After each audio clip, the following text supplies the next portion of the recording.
അസ്സലാമു അലൈക്കും വറഹ്മത്തുള്ളാഹി വബറകാതുഹു. അൽഹംദുലില്ലാ അസ്സലാത്തു വസ്സലാമു അലാ റസൂലില്ലാ വഅലാ ആലിഹി വ അസ്ഹാബി അജ്മഈൻ അമ്മാ ബഅദ്.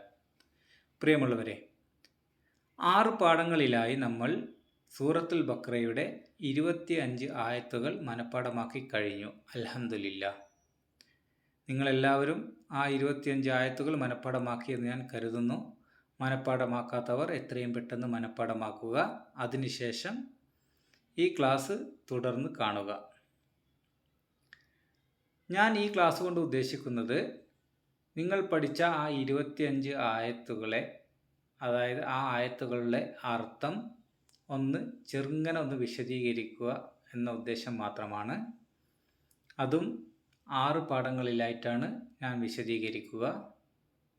അതിന് കാരണം, നിങ്ങൾ പഠിച്ച ആ 25 ആയത്തുകൾ ഒന്നുകൂടി നിങ്ങളുടെ മനസ്സിൽ ഉറപ്പിച്ച് നിർത്താൻ വേണ്ടിയാണ്. അതുകൊണ്ട് പഠിക്കാത്തവർ എത്രയും പെട്ടെന്ന് മനഃപ്പാഠമാക്കിയതിന് ശേഷം ഈ ക്ലാസ് കാണുക.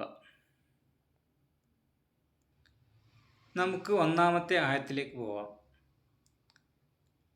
ബിസ്മില്ലാഹിർ റഹ്മാനിർ റഹീം. അലിഫ് ലാം മീം. ഇത് ഹുറൂഫുൽ മുഖ്താ ആണ്. അള്ളാഹു മാത്രം അറിയുന്ന രഹസ്യ അക്ഷരങ്ങളാണ് ഇത്. ഖുർആനിലെ 29 സൂറത്തുകളുടെ ആരംഭത്തിൽ ഇതുപോലെയുള്ള ഏതാനും കേവലാക്ഷരങ്ങൾ കാണാവുന്നതാണ്. നമുക്ക് രണ്ടാമത്തെ ആയത്തിലേക്ക് പോവാം. സാലിക്കൽ കിതാബു ലാ റൈബ ഫീഹ് ഹുദൽ ലിൽ മുത്തഖീൻ. അർത്ഥം: ഇതാകുന്നു ഗ്രന്ഥം, അതിൽ സംശയമേയില്ല, സൂക്ഷ്മത പാലിക്കുന്നവർക്ക് നേർവഴി കാണിക്കുന്നതത്രേ അത്. അതിനെ നമുക്കൊന്ന് ചെറുങ്ങനെ വിശദീകരിക്കാം. ആ മഹത്തായ ഗ്രന്ഥം എന്നുദ്ദേശം ഖുർആനെ ചൂണ്ടിക്കാട്ടിക്കൊണ്ട് 2 കാര്യങ്ങളാണ് അള്ളാഹു പ്രസ്താവിക്കുന്നത്. ഒന്നാമത്തെ കാര്യം, അതിൽ സന്ദേഹമേ ഇല്ല. രണ്ടാമത്തെ കാര്യം, അത് സൂക്ഷ്മത പാലിക്കുന്നവർക്ക് മാർഗദർശനമാണ്. സൂക്ഷ്മത പാലിക്കുന്നവരുടെ ഗുണങ്ങൾ തുടർന്ന് വിവരിക്കുകയും ആ ഗുണങ്ങളോട് കൂടിയവരാണ് സന്മാർഗികളും വിജയികളുമെന്ന് ഉത്ബോധിപ്പിക്കുകയും ചെയ്തിരിക്കുന്നു. എല്ലാം സുവ്യക്തമായ യാഥാർത്ഥ്യങ്ങളാകുന്നു എന്നത്രേ ലാ റൈബ ഫീഹ്, അതായത് അതിൽ സന്ദേഹമില്ല എന്ന് പറഞ്ഞതിൻ്റെ താല്പര്യം. പക്ഷേ അത് സത്യസമ്പൂർണവും സുവ്യക്തവുമായ ഒരു ഗ്രന്ഥമാണെന്നതുകൊണ്ട് എല്ലാ മനുഷ്യർക്കും അതിൻ്റെ മാർഗദർശനം പ്രയോജനപ്പെടുകയില്ല. അതിൻ്റെ മാർഗദർശനം സ്വീകരിക്കുവാൻ തയ്യാറുള്ളവർക്കേ അതുകൊണ്ട് പ്രയോജനമുള്ളൂ എന്നാണ് ഹുദൽ ലിൽ മുത്തഖീൻ, സൂക്ഷ്മത പാലിക്കുന്നവർക്ക് മാർഗദർശനമാകുന്നു എന്ന വാക്യം ചൂണ്ടിക്കാട്ടുന്നത്. മുത്തഖീൻ എന്ന വാക്കിനാണ് സൂക്ഷ്മത പാലിക്കുന്നവർ എന്ന് അർത്ഥം കൽപ്പിച്ചിട്ടുള്ളത്. ഇനി മൂന്നാമത്തെ ആയത്ത് നോക്കാം. അല്ലദീന യുഅ്മിനൂന ബിൽ ഗൈബി വയുഖീമൂനസ് സ്വലാത്ത വമിമ്മാ റസഖ്നാഹും യുൻഫിഖൂൻ. അർത്ഥം: അദൃശ്യകാര്യങ്ങളിൽ വിശ്വസിക്കുകയും നമസ്കാരം മുറപോലെ നിർവഹിക്കുകയും നാം നൽകിയിട്ടുള്ളതിൽ നിന്ന് ചെലവഴിക്കുകയും ചെയ്യുന്നവരത്രേ അവർ. ചെറുങ്ങനെ വിശദീകരിക്കാം. അവർ അദൃശ്യകാര്യത്തിൽ വിശ്വസിക്കുന്നവരാണ്.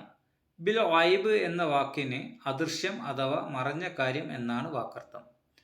അവർ നമസ്കാരം നിലനിർത്തുകയും നാം അവർക്ക് നൽകിയതിൽ നിന്ന് ചിലവഴിക്കുകയും ചെയ്യും. സ്വലാത്ത് എന്നാൽ നിസ്കാരം എന്നാണ് ഉദ്ദേശം.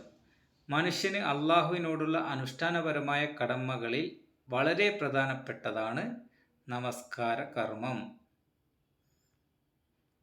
ധനത്തിൽ നിന്ന് ചിലവഴിക്കുക എന്നോ മറ്റോ പറയാതെ നാം നൽകിയതിൽ നിന്ന് ചിലവഴിക്കുക, മിമ്മാ റസഖ്നാഹും യുൻഫിഖൂൻ എന്നാണ് അള്ളാഹു ഉപയോഗിച്ച വാക്ക്.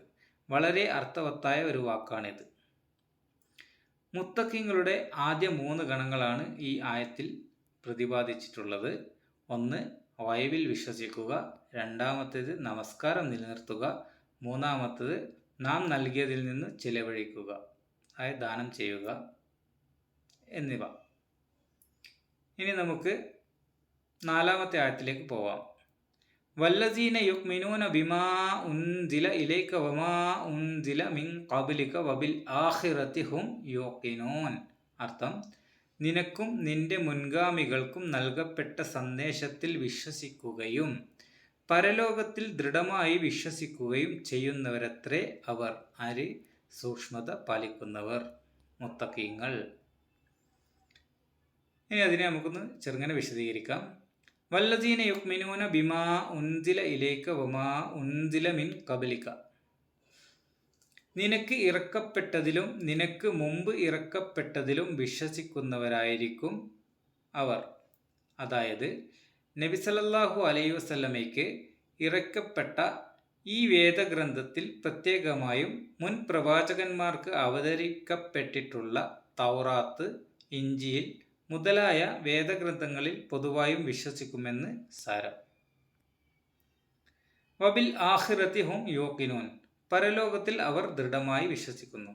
വാസ്തവത്തിൽ ഗൈബിൽ വിശ്വസിക്കുക എന്ന് പറഞ്ഞതിൽ ഉൾപ്പെടുന്നതാണ്.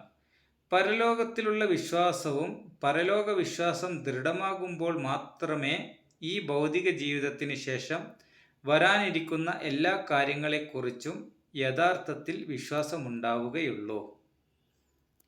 ഇനി നമുക്ക് 5-ാമത്തെ ആയത്ത് നോക്കാം.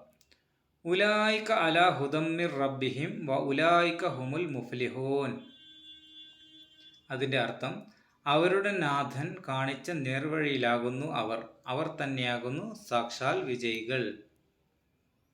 അതിൻ്റെ ചെറിയ വിശദീകരണം. ഈ 5 ഗുണവിശേഷങ്ങളോട് കൂടിയവരാണ് മുത്തഖീങ്ങൾ, സൂക്ഷ്മത പാലിക്കുന്നവർ എന്നു പറഞ്ഞ ശേഷം അവരുടെ നേട്ടങ്ങൾ എന്തായിരിക്കുമെന്ന് വിവരിക്കുന്നു. ഉലായിക അലാ ഹുദം മിർ റബ്ബിഹിം. അവർ തങ്ങളുടെ റബ്ബിൽ നിന്നുള്ള സന്മാർഗത്തിലായിരിക്കും. മുത്തഖീങ്ങൾക്ക് 2 വലിയ സന്തോഷ വാർത്തയാണ് ഇവിടെ കൊടുത്തിട്ടുള്ളത്. ഒന്ന്, അവർ അള്ളാഹുവിൻ്റെ നേർവഴിയിലാണ്. രണ്ടാമത്തേത്, അവരാണ് യഥാർത്ഥ വിജയികൾ, മുഫ്ലിഹൂൻ. ഉലായിക അലാ ഹുദം മിർ റബ്ബിഹിം വ ഉലായിക ഹുമുൽ മുഫ്ലിഹൂൻ. അവരാണ് യഥാർത്ഥ വിജയികൾ. ഇതാണ് ഈ 1 മുതൽ 5 വരെയുള്ള ഈ ആയത്തുകളുടെ അർത്ഥ വിശദീകരണം. ഇത് നിങ്ങൾ പഠിക്കുന്നതോടുകൂടി നിങ്ങൾക്ക് ആയത്ത് നമ്പറും നിങ്ങളുടെ മനസ്സിൽ വരും, അതിൻ്റെ അർത്ഥങ്ങളും നിങ്ങളുടെ മനസ്സിൽ വരും. അപ്പോൾ നിങ്ങൾ പഠിക്കേണ്ട രീതി എന്ന് പറഞ്ഞു കഴിഞ്ഞാൽ, നിങ്ങൾ മനഃപ്പാഠമാക്കിയ ഭാഗങ്ങളിൽ ഈ അർത്ഥങ്ങൾ കൂടി ആഡ് ചെയ്ത് ആയത്ത് നമ്പറുകൾ കൂടി ഒന്ന് നോട്ട് ചെയ്ത് പഠിക്കുക. ഇൻഷാ അല്ലാഹ് ഇങ്ങനെ പഠിച്ചു കഴിഞ്ഞാൽ നിങ്ങൾക്ക് പഠിച്ച ഭാഗങ്ങൾ മറന്നു പോവാതെ സൂക്ഷിക്കാൻ പറ്റും. ഇത് കഴിഞ്ഞ് നമുക്ക്, അതായത് ഈ പഠന രീതി കഴിഞ്ഞ് കഴിഞ്ഞാൽ ഞാൻ അടുത്ത ഉദ്ദേശിക്കുന്നത് ഇതേ രീതിയിൽ തന്നെ ഈ പഠിച്ച ആയത്തുകളുടെ തജ്വീദ് ക്ലാസ്സാണ്. അതും കൂടി പഠിച്ച് കഴിയുമ്പോൾ ഇൻഷാ അല്ലാഹ് നിങ്ങൾ പഠിച്ച ആ പാഠങ്ങൾ നിങ്ങളുടെ മനസ്സിൽ തന്നെ ഉറച്ചു നിൽക്കുന്നതാണ്. അതുമാത്രം പോരാ, നിങ്ങളോട് ഞാൻ മുമ്പ് പറഞ്ഞ അതേ കാര്യങ്ങൾ നിങ്ങൾ ചെയ്യണം. അതായത് നിങ്ങൾ ഫ്രീ കിട്ടുമ്പോഴൊക്കെ പഠിച്ച ഭാഗങ്ങൾ മനസ്സിലൂടെ ഇങ്ങനെ ഒതുക്കൊണ്ടിരിക്കുക. അതും ചെയ്യേണ്ടതാണ്, അതും മസ്റ്റായിട്ട് ചെയ്യേണ്ട കാര്യങ്ങളാണ്. ഇനി 6 മുതൽ 10 വരെയുള്ള ആയത്തുകളുടെ വിശദീകരണവുമായി നമുക്ക് അടുത്ത ക്ലാസ്സിൽ കാണാം. അസ്സലാമു അലൈക്കും വറഹ്മത്തുള്ളാഹി വബറകാതുഹു. നിങ്ങൾക്ക് ക്ലാസ്സുകൾ ഇഷ്ടപ്പെട്ടിട്ടുണ്ടെങ്കിൽ ഷെയർ ചെയ്യുക, സബ്സ്ക്രൈബ് ചെയ്യുക. ഇത് നിങ്ങൾക്ക് അറിയുന്ന ആൾക്കാരിലേക്ക് എത്തിക്കുക. കാരണം ഖുർആൻ പഠിക്കുക എന്നുള്ളത് നിങ്ങൾ മുഖേന ഒരാൾ പഠിക്കാൻ സാധിച്ചിട്ടുണ്ടെങ്കിൽ അവർ പഠിച്ചതിൻ്റെ ഒരു ഭാഗം നിങ്ങൾക്കും കിട്ടും എന്ന് ഞാൻ മുമ്പേ സൂചിപ്പിച്ചതാണ്. അത് നിങ്ങൾ ഓർക്കുക. ശേഷം നമുക്ക് നാളെ കാണാം ഇൻഷാ അല്ലാഹ്. അസ്സലാമു അലൈക്കും വറഹ്മത്തുള്ളാഹി വബറകാതുഹു.